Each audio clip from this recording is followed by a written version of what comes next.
There are some Warhammer 40,000 rulebooks that are remembered fondly for many decades after their release, whether it be for their flavourful rules, for establishing or elaborating on the fluff of the faction in question, or, quite often, just for being fun to play at the exact time the person talking about them was playing the game a lot. However, the book we're covering today feels like it was designed in a lab to not be remembered. But let's do it anyway.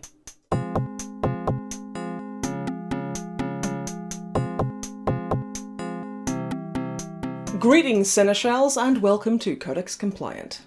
It's night time. With a K.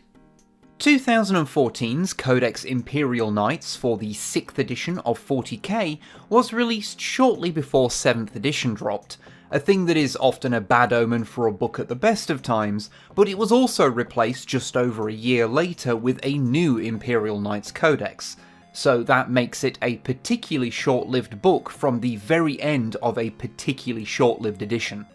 On top of that, well, you know how there's certain rulebooks where you're not sure whether or not they really should have had a full hardback release? Well, this is how much of this rulebook is actually rules. That's 7 pages. But let's see what this book offered those that played using those 7 pages for the year and a bit that it was still current. Knights first showed up in the epic-scale game Space Marine in 1990 in both Eldar and human forms. In White Dwarf 126, we're told how the Eldar ones were originally used to herd giant dinosaur-like megasaurs that the Exodites bred for food, and the human ones arose out of imitating the techniques used by the Eldar. These were much less standardised in look than modern knights. One might say they can be a bit goofy, although we prefer the term adorable. But this all laid the groundwork for what would come later. 6th edition's Codex Imperial Knights was the first codex they'd receive, and so their limited backstory would need tweaking and expanding. This retelling of their origin would not feature humanity emulating the dino-herding Eldar, with human settlers in the dark age of technology instead building their mech suits to survive in harsh environments using STC systems, both to protect the colonies and do more mundane tasks such as logging or mining ore. You ever played the game Lightyear Frontier? I imagine it's kind of like that, but every now and again orcs will happen. The pilots of these suits gradually formed the Knight Houses, helped in no small part by the fact that operating a knight makes you go a bit peculiar, and joined with the Imperium during the Great Crusade. Although, I did notice that they put a greater emphasis on the knight colonies being good for war side of things, downplaying that these were mostly agri-worlds that were also good sources of food that the old fluff played up. Which is a pity because the old version kinda made knights feel like the military wing of the Imperium's farmers, which is pretty fun. If you put a mounted gun on a tractor, does that still count as a technical? Opinions in the comments. Now, there is a lot of fluff in this book. Again, this is how much of the book is actually rules, so we won't go into all of it, but a few fun bits are name-dropping a few knight types that aren't in the book but would later be available, namely the Crusader, Castellan and Lancer. Though mostly gone, the Eldar Exodites do get a mention since they were driven off their maiden worlds in the Striken system by Knight Houses, including their big dinosaurs. Which is something, I suppose. And it states that the innate conservatism of the Knight households makes them unlikely to fall to chaos, so Chaos Knights are a rare occurrence. I wonder how that's working out for them. There is also a fairly big chunk of the book dedicated to showing off the heraldry and colour schemes and general deal of many Knight houses, showing enough nearly identical knights per page as to make you suspect that they're really just trying to make up a page count, but regardless you do get a lot of neat little bits of info in here. Like House Terran took their blue colour scheme from the colour of the oceans of their home planet Voltaurus, oceans that have since turned green due to algal blooms. House Cadmus's knights are green to camouflage them against the trees of their homeworld, and that way too many of them are variations on the same red schemes because they're aligned to Mars. Seriously, look at House Raven and House Crast. Given that individual knight livery has a lot of variation in it anyway, unless you know the icon or the particular shade of silver used on the trim, they are functionally identical. To the point that we intentionally swapped the names there, as this one is actually House Crast and this one is actually House Raven, and I doubt many of you noticed. There is, at least, a couple of pages of Freeblade knights, knights who, for whatever reason, don't belong to a house or are the last surviving member of one, whose heraldry is whatever the individual in question feels like. Particular fan of Auric Arrakis, who has a big spider design on him, and Gerantius the Forgotten Knight, although that's mostly because his description is basically just that he only emerges to tell kids to get off his lawn. And now we get to the actual army list. Now, Knights have never had the most varied of lists, since each unit is a huge walker, and that's a big thing not only for players to buy, but also for Games Workshop to produce.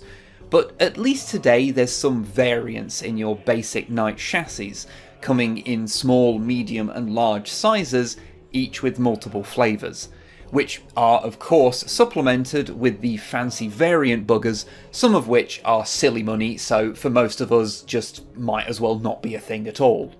Also, whilst making this video, they went ahead and announced a new one, which kinda throws off our small, medium and large thing by being smaller than a medium, but bigger than a small. But they're not out yet, so we're just going to pretend that they don't exist, since on a fundamental level, they kinda don't. Not yet, anyway. Back in early 2014, when this book was released, things were a little simpler. There was a grand total of 1 Knight kit available, the medium-sized one now known as a Knight Questorus, but at the time was sold simply under the name Imperial Knight Titan. There were also much less in the way of variants you could build from that version of the kit, with only 2 available, the Knight Paladin and the Knight Errant. So this entire book exists for 2 stat lines. 2. And they're almost identical. The Paladin, costing 375 points, was armed with a Reaper chainsword, heavy stubber and rapid-fire battle cannon. The battle cannon lobbing around large pie plates with strength 8 and AP 3, making them almost perfectly designed to delete marine squads. And the Reaper chainsword was a destroyer weapon, meaning it got to roll on the destroyer weapon attack table instead of rolling to wound or for armor penetration, which is pretty bad news for anything that isn't also a super heavy vehicle, and even then, it's still not great. The slightly cheaper Errant was identical to the Paladin in every way, except it had a thermal cannon instead of the battle cannon, which was a large blast melter shot. Ah, but what about the weapon and war gear options? Surely, if you're going to have a book dedicated to a super restrictive list, then there's got to be a lot of ways to run it. Well, if you want options and upgrades, you'll need to go to the next codex from 2015, because there's basically nothing in this one. The missile pods or anti-air guns on the carapace? Can't have those yet. You can't even have a grabby hand instead of a chainsword. Okay, what special rules do these things have? Well, as super heavy walkers, these use the rules for such things we've previously covered in our video on Escalation, which was released earlier in 6th edition. And as they couldn't guarantee you owned Escalation, and since this rulebook could use more actual rules in it, they reprinted the relevant parts that you'd need to run Knights, which was things like the rules for Stomping, which was a melee attack featuring blast templates, and the previously mentioned destroyer weapons. Although the most fun special rule in here is the Ion Shield. Now, in post-8th edition versions of Knights, Ion Shields just offer a blanket 5+ invulnerable save against ranged attacks. However, 6th edition, and for that matter 7th too, still used the old armour facing rules, where vehicles had 3 armour values depending on what side you were shooting them from, so they were able to do something a little more interesting with Ion Shields. When a knight was deployed, and again at the start of their opponent's shooting phases, the player could select which way the Ion Shield was facing, front, rear, left or right, and so would get a 4+ invulnerable save from attacks made from that direction. And that's just kinda great. It's a small thing, but there's a level of positioning and choice there that's lost by just making it a blanket 5+ save. Even the Horus Heresy version of Knights, which could use this system if they wanted to, just has it be a static thing that protects the front and sides. I don't know, I just feel like adding more ways for a player to have an active role beyond rolling dice when they're being shot at makes things a little bit more interesting for everyone. Okay, so we've established that there ain't much to the rules in this book, but since the units in here don't fit into the standard force organisational chart, you know, it's hard to think of this as a troops choice, how did you actually put them in an army? Well, there were 2 options. Option 1 was to include knights as part of another army. You could have up to 3 knights in an allied detachment, although since 3 knights would be over 1000 points, I'd say that really the primary detachment would be the primary detachment in name only in most cases there. To know which factions could have an allied knight detachment, you must consult the Allies Matrix. You remember the Allies Matrix? Very basically, every faction in the game had one of 4 states that they could be in that would denote if and how they could be allied to any other force. Battle Brothers meant that they were steadfast allies. For knights, this was most of the Imperial factions. Next was Allies of Convenience, which meant that although you could run it, there were some issues. Like that your allies would not be counted as friendly for psychic powers, for instance. For knights, this was the Eldar and Grey Knights. And while it may seem initially strange that they trust aliens as much as a certain kind of Space Marine, that certain kind of Space Marine are a bunch of bastards even by Space Marine standards. So I guess it checks out. Then there's desperate allies for cases where they would work with someone, but only if the situation was really dire. This worked the same as Allies of Convenience, but with even less integration and adding the one eye open rule, where if the different factions are too close to each other, they might just not do anything that turn since they're too busy eyeing their ally suspiciously. This was the Tau and the Dark Eldar for Knights. Again, feels weird to put these two in the same category for pretty much any reason, but there we are. Finally, there's Come the Apocalypse, which is just... no, these will never ally with each other for any reason. This is everybody else. So that means that you couldn't have Knights aligned with Chaos, a thing that is literally an entire playable faction now, but you could make a Drukhari army that was statistically more Imperial Knight than Space Elf. However, if you wanted to run Knights as a full army in their own right, you could. You just take 3 to 6 Knights, nominate one of them as a Warlord, and you're done.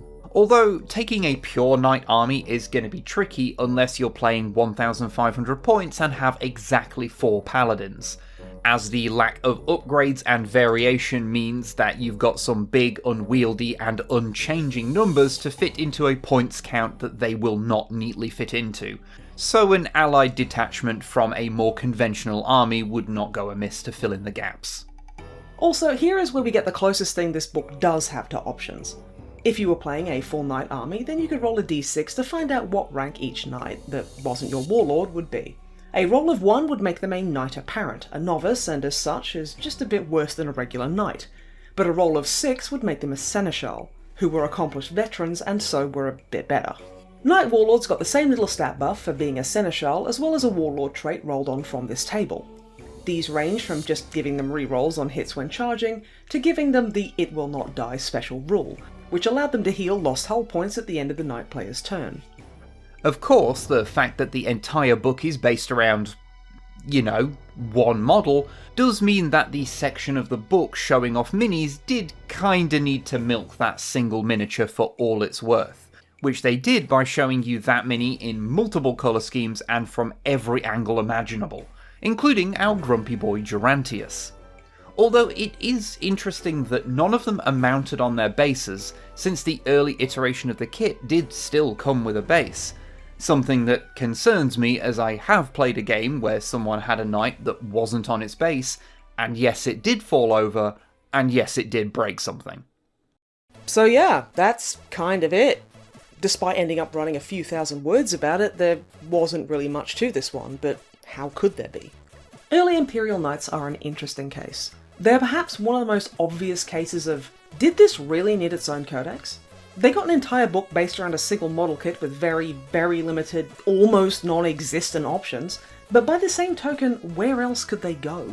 The obvious answer would be to include them as part of the Mechanicus, as they have a lot of connections with them. But when this was released, the Mechanicus wasn't a playable faction. That would come along in 7th edition. I guess the next most obvious one would be Imperial Guard, but that just doesn't feel right at all. So having them as a separate thing that could be easily included in other factions at your leisure was the last remaining sensible option, and best represented how they were supposed to operate in-universe anyway. But that left us with a rulebook that felt more like a sourcebook for fluff that happened to contain some rules at the end begrudgingly. It very much feels like something that in the 90s would have just been an article in White Dwarf. Just over a year later, the 7th edition version of Codex Imperial Knights would be released, and it was basically a do-over of this one. Although it still had to deal with the fact that there was only one Knight chassis available, more options have been added to the kit itself, so not only did you get the option of swapping some weapons around or popping stuff on top of the carapace, but whole new variants had been added, namely the Warden, the Gallant and the Crusader, which when combined with a few actual upgrades, made them start to feel more like a more complete faction. You know, a bit. And the 7th edition book even kept the best bit of this one, those Ion Shields rules. So even if the 6th edition Knights Codex was doomed to be mostly forgotten by the circumstances of its creation, we'll remember it. As a book that we absolutely made a video about. Yep.